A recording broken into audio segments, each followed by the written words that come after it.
हाँ तो जय हिंद। कैसे आप सभी? उम्मीद है कि आप सभी मस्त होंगे, ज़बरदस्त होंगे और अपने अपने बोर्ड एग्जाम की तैयारी में लगे होंगे। तो चलिए आज का वीडियो स्टार्ट करते हैं, जो कि है अध्याय 5 हिंदी कक्षा 12वीं का, जो कि है चैप्टर का नाम रोज। जो रचयिता है सच्चारण हीरारन वास्य अज्ञे द्वारा लिखा हुआ ये कहानी है। ये क्या है? कहानी है। चलिए स्टार्ट करते। Subjective question Bihar board 2025 board exam के लिए बहुत ज़्यादा इम्पोर्टेंट है। इस चैप्टर से जितना हम सब्जेक्टिव कराऊंगा, पार्ट 1 ही वीडियो होगा, पार्ट 2 अगले क्लास में कराऊंगा। इससे बाहर सब्जेक्टिव नहीं पूछा जाएगा, इसीलिए ध्यानपूर्वक आप इस वीडियो को देखिएगा और सब्जेक्टिव हो सके तो अपना कॉपी में उतार के याद करने की प्रयास कीजिएगा। तो वीडियो अच्छा लगे तो लाइक कीजिए, चैनल सब्सक्राइब कीजिए और अपने अपने दोस्त के पास शेयर कीजिए। तो चलिए स्टार्ट करते हैं। चलिए क्वेश्चन नंबर 1 क्या है? चलिए क्वेश्चन नंबर, मालती के घर का वातावरण आपको कैसा लगा? अपने शब्द में लिखिए। कैसा लगा? आप लोग जब इस चैप्टर पढ़ेंगे तो आप मक्खन की तरह ये क्वेश्चन बना सकते हैं। चलिए उत्तर में क्या है? मालती के घर का वातावरण तो इस प्रकार था जैसे कि वहाँ कोई छाया मंडरा रही हो। मशीन की तरह उनकी दिनचर्या थी। उदास मन एवं थका थका तन, जिनसे खुशियों की एक भी किरण किरण नहीं थी। मालती के घर इतना प्रिय एवं विशेष अतिथि के आने पर भी उसका मन खिला भी नहीं, बुझा ही रहा। अतिथि से कुछ बातें भी नहीं करती, उल्टे उनके प्रश्नों के उत्तर भी बहुत ही संक्षेप में देती। कहाँ पे थे? लेखक को यह बात जरूर अनुभव हो रहा था कि इतना चहकने वाली लड़की कुछ ही वर्षों में इतनी बुझा कैसे गई। चलिए मतलब कि मेरे साथ ये पढ़ा लिखा, खाया पिया, खेला धूपा, मार खाया, ये वो, तो ये लड़की कितना खिलखिलाती थी, बोलती थी। जैसे नहीं होते एक आध वो लड़की रहती है आप लोग के क्लास में जो फटाफट बोलती है, जवाब देती है, पढ़ने में तेज, सब कुछ करने में तेज, होमवर्क वर्क, वैसे थी। अब कैसे शांत एकाएक हो गया, लेखक को पता नहीं चला। चलिए अगले नंबर क्वेश्चन की ओर। Question number 2। क्वेश्चन नंबर 2 क्या है? इसमें बता, दोपहर में उस सूने आंगन में पैर रखते ही मुझे ऐसा जान पड़ा मानो उस पर किसी की शाम की छाया मंडरा रही है। कैसे शाम की छाया है, वर्णन कीजिए। चलिए दोनों। लेखक अपने दूर के रिश्तेदार के बहन के यहाँ आए थे।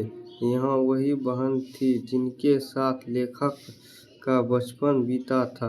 वह लेखक की सखी अधिक थी, साथ ही खेलना, लड़ना, झगड़ना, साथ ही पढ़ना लिखना हुआ था। वे व्यवहार चलिए आगे क्या है? वह लेखक से सखी अधिक, साथ ही खेलना, लड़ना, झगड़ना हुआ था।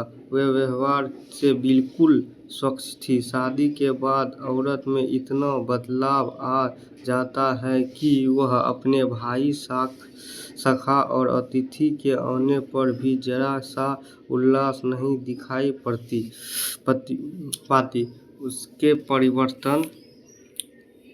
उसके वार्तालाप इतना परिवर्तन हो गया। उसके वार्तालाप भी बहुत नीरस है, मात्र प्रश्न के उत्तर देती है। यह भी नहीं पूछती कि आप कैसे हो। जीवन बिल्कुल ही मैन, इससे ऐसा लग रहा है कि वह कुछ सह रही है, भोग रही है। यही स्थिति यह बीती है कि मालती के घर शाम छाया मंडरा रही है। को लग रहा है किसी शाम का छाया मंडरा रही है लेखक के, मालती के घर पे लेखक अनुभव करता है। लेखक और मालती के संबंध का परिचय पाठ के आधार पर दे। लेखक मालती के घर के दूर के रिश्तेदार के हुए भाई है। ये ऑब्जेक्टिव में पूछा था, इसीलिए हम कलर कर दिए, ठीक है, इसे याद कीजिएगा। वह बचपन में उनका संबंध संख्या मित्रता का साथ एक साथ रहते, खेलते, लड़ते, झगड़ते, साथ साथ पीटते भी थे। लेखक का अध्ययन भी मालती के साथ ही हुआ। कुछ लेखक किसके साथ हुआ? मालती के साथ। चलिए आगे हुआ था। उनके व्यवहार में सदा संख्या की स्वेच्छा और संबंध रही है। वह कभी भावत के या बड़े छोटेपन के बंधनों में नहीं घिरा। चलिए अगले नंबर 4 नंबर क्वेश्चन को। 4 नंबर क्या? मालती के पति महेश्वर की कैसी छवि आपके मन में बनती है? कहानी के महेश्वर की उपस्थिति का क्या अर्थ रखी है? अपनी विचार दे। चलिए पठित पाठ अर्थात इस कहानी के आधार पर यह कह सकते हैं कि महेश्वर एक व्यस्त व्यक्ति था जिनका परिवार से रूटीन लगाव, साथ घर, बच्चे रो रहे हैं, फिर कुछ प्रभाव नहीं पड़ता, ऊपर से उनका प्रभाव नहीं पड़ता। मालती के जीवन में नौकरानी की तरह महेश्वर को इस बात का कोई चिंता है नहीं है। घर आना खाना और खाकर जाना, सुबह तैयार होकर डेफेंसी चले जाना, मतलब यह हॉस्पिटल का नाम है, चले जाना, यह रूटीन सा हो गया है। साथ ऐसा अभाव होता है कि महेश्वर को जिंदगी खूंटे से बांधा पशु के समान है जिनकी नियमित मात्रा कहते हैं कि चारों ओर चक्कर काटना ही है। कहानी में कहीं भी महेश्वर की उपस्थिति होने या वातावरण तनावग्रस्त हो उठा। चलिए अगले नंबर क्वेश्चन। इसमें आप लोग को जितना सब्जेक्टिव है 5 नंबर चैप्टर में रोज में आधा सब्जेक्टिव कराऊंगा इस वीडियो में, आधा अगले वीडियो में, ठीक है। तो ध्यान को आप लोग इस वीडियो को लास्ट अंत तक देखिएगा। एग्जाम जाके एग्जाम में गर्दा उड़ा दीजिए, इससे बाहर कोई भी सब्जेक्टिव नहीं आएगा, इससे आप याद कर लीजिए ध्यानपूर्वक। चलिए 5 नंबर ग्रेगिन क्या है? जो स्टूडेंट इस 5 नंबर चैप्टर को पढ़ेंगे उसे पता है। ग्रेगिन एक ऐसा चोट या घाव होता है जिनका समय इलाज संभव नहीं हो पाता है, उसे ग्रेगिन कहते हैं। आमतौर पर इसे गलाव कहते हैं, अर्थात घाव ठीक होने के बजाय गलने लगता है, बढ़ने लगता है। उस परिस्थिति में उस अंग को काट देना ही बेहतर माना जाता है, इसका इलाज नहीं है ग्रेगिन का। मतलब काटा उटा जो चुभ जाता है ना गोड़ में, उसके कारण घाव होता है, क्रोंटिस जिसको कहते हैं ठेठी, वही होने के कारण आपका घाव नहीं ठीक होगा और बढ़ता ही जाएगा, वो अंग का काट देना ही बेहतर कहला। चलिए क्वेश्चन में अगले नंबर क्वेश्चन। चलिए 6 नंबर लास्ट क्वेश्चन आप लोग को बताऊंगा। चलिए कहानी में उन वाक्यों को चुने जिनमें रोज शब्द का प्रयोग हुआ है, मतलब उतने आप लोग जब बुक पढ़ेंगे रोज का कहाँ कहाँ इस्तेमाल हुआ वो चुन के लिखना। कहानी में मालती द्वारा बोले गए कुछ वाक्य हैं जिनमें रोज शब्द का इस्तेमाल हुआ है। क्या हुआ? मालती टोककर बोली, मेरे लिए तो यह नई बात नहीं है, यह रोज ही ऐसा होता है।